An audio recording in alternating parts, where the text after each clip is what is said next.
The air in courtroom 7B was thick with the suffocating weight of 300 years. It clung to the mahogany benches, seeped into the worn leather of the jurors' chairs, and settled like a shroud over the stern face of Judge Everett Cole, for Dr. Lena Carter. It felt less like a place of law and more like a mausoleum for the truth. She stood before him, her shoulders back, her spine a rod of quiet defiance, but her hands were trembling, folded behind her back. She was not a criminal. She was a professor of jurisprudence at the city's university, a scholar of constitutional law, a woman who had dedicated her life to the very principles that now seemed to mock her from every corner of this room. The charge was unlawful assembly and incitement to riot. The reality was that she had led a peaceful protest for voting rights in a neighborhood that had been gerrymandered into silence. The protest had been planned, permitted, and public. A counter-protest had arrived, and when a confrontation erupted, the police had responded with an almost instantaneous declaration of unlawful assembly, sweeping up everyone, including Lena. The video evidence, clear as day, showed her with her hands in the air, trying to de-escalate the situation, but the prosecutor, a slick young man named Jensen, had a narrative and he was sticking to it. Lena's academic reputation, her scholarly articles on systemic bias, her very existence as a highly educated black woman challenging the status quo, had made her a prime target. Judge Everett Cole was the perfect foil, a man whose name alone sounded like old money and quiet power. He had the kind of face you'd see on a dollar bill, if they still made them for men like him. He had a reputation for being tough but fair, a phrase that, in this city, almost always meant tough on one demographic and fair to another. Lena had studied his decisions, analyzed his biases, and even written a few scathing footnotes about his judicial philosophy.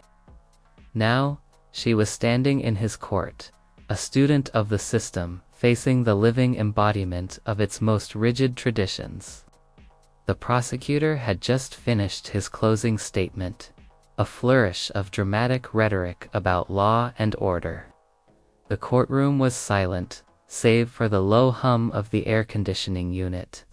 Lena's lawyer, a young, idealistic public defender named Maria, was about to stand for her closing remarks, but Judge Cole held up a hand. "Before we proceed," he said, his voice a gravelly monotone, "I have an observation to make, Dr. Carter. You stand here, a woman of letters, a professor. You know the law better than most, and yet you seem to have a profound disrespect for it. Your actions suggest you believe the rules apply to everyone but you. You have shown no remorse, no understanding of the gravity of the situation." Lena felt a hot flush rise up her neck. Her silence wasn't disrespect. It was a desperate attempt to maintain her composure, to not give them the angry black woman stereotype they so desperately wanted. But the judge's words were a carefully placed barb, designed to chip away at her dignity. "Your Honor, my client has been," Maria began, but was cut off. "I am speaking to the defendant," Judge Cole said, his eyes cold and blue, fixed on Lena. "Do you have anything to say, Doctor?" Lena's mind raced. Should she respond? Should she stay silent? To stay quiet would be to concede to his characterization. To speak would be to give him what he wanted. She chose a third path. "Your Honor," she said, her voice clear and steady, "I have dedicated my life to the study of the law, and from my perspective, the law is not what is being applied here. The law is a living document, meant to serve the people. What is being enforced today is a set of biases, a tradition of power that has been handed down through generations, and a refusal to acknowledge the very real inequalities that have brought me here. A murmur went through the courtroom. The bailiffs, two burly men in black uniforms, shifted on their feet. Prosecutor Jensen looked visibly annoyed. Judge Cole's face hardened. "That is a lecture for a university classroom, doctor, not a court of law. You are in contempt of this court. Bailiffs, restrain her. She will spend the night in lockup to consider her insolence." Lena's heart pounded. This was it, the escalation. They weren't just prosecuting her, they were making an example of her. The two bailiffs, a man and a woman, moved toward her. The man, a beefy, red-faced officer named Officer Miller, reached out to grab her arm. "Don't touch me," Lena said, her voice dropping to a low, firm tone. "You're coming with us, Professor," he sneered. Lena instinctively pulled back. It was a small movement, a flinch, but it was enough. The bailiff, who seemed to have been waiting for this, used the opportunity. He raised his hand, and in a split second that felt like an eternity, his open palm connected with the side of her face. The crack echoed through the silent courtroom like a gunshot. The slap wasn't just a physical act. It was a statement. It was the full, ugly weight of every injustice she had ever studied, every biased ruling she had ever written about, a culmination of all the institutional violence she had ever witnessed. It was a slap meant to humiliate, to silence, to put her in her place. For a moment, the world stopped. The courtroom gasped. Maria's hand flew to her mouth. Even Judge Cole seemed taken aback, his perfectly composed mask cracking. And then, something in Lena broke. Not in a fit of rage, but in a moment of crystal clear, unnerving calm. The slap hadn't hurt. It had awakened her. It had confirmed every last one of her academic theories about the American legal system. Her own trauma was now a lived, visceral piece of evidence, stronger than any deposition or video file. She looked at Officer Miller. He was a mountain of a man, but in that moment, she saw him as a child, a pawn, a hand acting on behalf of a system he was too small to understand. His face was a mask of self-satisfaction. He had done his job. He had silenced the uppity black woman. Lena raised her hand to her cheek. It didn't sting. It was numb. She looked at Judge Cole, whose face was a mixture of surprise and a flicker of... Was it regret? No. It was just the momentary shock of an untidy event in his otherwise perfectly ordered world. Then, a voice, calm and detached, echoed in her mind. It was a memory, a snippet from a lecture she had given a dozen times. The judicial seat is not a throne. It is a station of authority, granted by the people. It is a symbol of the people's power, not the judges. The power of the court resides not in the person, but in the principles. And in that moment, Lena knew exactly what she had to do. It was a crazy, impossible, beautiful idea. It was a thesis she had to test. "You are a disgrace to this court, officer," she said, her voice a low, melodic hum. Officer Miller took a step toward her, but his partner, the female bailiff, put a hand on his chest. Something in Lena's tone had stopped him in his tracks. Lena took a step forward, and then another. Her movements were slow, deliberate, almost balletic. No one said a word. The entire room seemed to be holding its breath. Judge Cole, still in shock, simply stared. He had been so used to seeing submission in this courtroom that defiance of this kind was literally unimaginable. Lena walked past the bailiffs, past the prosecutor's table, and up the 2 steps to the judge's bench. Her movements were not aggressive or threatening. They were simply ... purposeful. She stopped at the judge's chair. Judge Cole, his face a mask of frozen disbelief, was now standing. "Dr. Carter, what in God's name do you think you're doing?" Lena didn't answer. She reached out and, with a motion so quick it was almost imperceptible, she pulled the small black robe from the back of the judge's chair. The bailiff was still frozen, his partner's hand still on his chest. It was as if their brains simply couldn't process what was happening. It was an act so out of the ordinary, so completely outside the boundaries of normal courtroom procedure, that their neural pathways had simply short-circuited. Lena then slid past Judge Cole, whose mouth was now agape, and sat down. The fit was perfect. The old, worn leather of the judge's seat, a chair that had held so much power, so many lives in its balance, was now a perfect cradle for her. She was a different kind of woman, with a different kind of power. She leaned forward, resting her elbows on the bench. The weight of the world, which had been on her shoulders, seemed to lift, as if the chair itself was a throne, a beacon of true power. Silence, the kind of silence that has a sound, a ringing in the ears, a thrumming in the air. For a full 10 seconds, the courtroom was a still life painting of pure, unadulterated shock. Then, a voice, filled with a newfound authority, broke the silence. It was Lena's. "Officer Miller," she said, her voice not loud, but carrying to every corner of the room. "Please approach the bench." Miller, whose face had gone from red to a pasty white, stood rooted to the spot. You're crazy," he stammered. "Approach the bench," Lena repeated, her voice colder now, with a steely edge of command. "Or, are you in contempt of this court?"